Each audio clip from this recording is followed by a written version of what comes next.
Welcome back, everybody. Thank you for joining me here today so that we could discuss the mysterious Mr. Wong.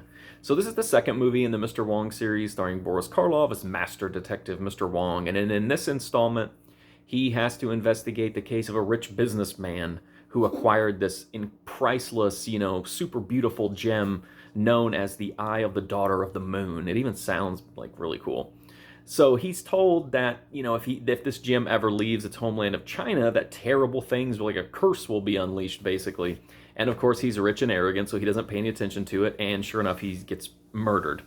In fact, he gets murdered, and I had to reshoot this video twice now because I keep laughing every time I talk about him getting murdered. But he gets murdered, and it's at his own party. He throws this huge party to show off the fact that he bought this priceless gem, and he gets murdered. Anyway, before he gets murdered, though, he talks to Mr. Wong and he gives him a note and he says, hey, if anything happens to me, check this note out.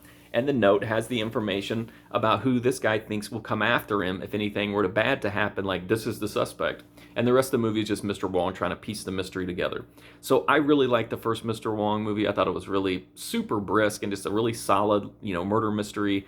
I always like seeing Boris Karloff even in this, questionable casting. But this one just felt a little bit slower. It's not much longer. It's only a couple minutes longer, but just felt slower. It felt like less happened.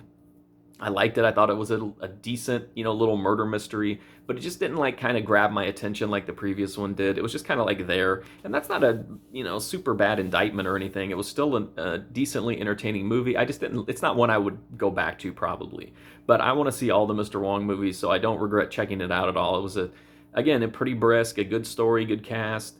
The guy getting murdered is always funny to me, and there's a great scene in this where once Mr. Wong pieces everything together, he really dresses down the, the responsible entities and just kind of says this is where you made your mistakes and you're a fool. And I just thought that was really funny. So that's my review of the mysterious Mr. Wong. I watched this as part of the Mr. Wong collection from the Kino Lorber Studio Classics line. I did receive this set for review, but it does not affect my review of the movies. So this comes with the first five Mr. Wong movies and a neat slipcover. Everybody loves those.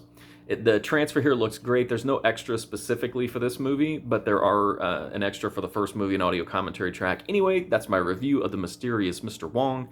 If you want to check out more of my work, you can go to markfusion.com or go right here on YouTube to my movie review playlist. But thank you so much for checking this review out. I do greatly appreciate it, and hopefully I'll see you soon.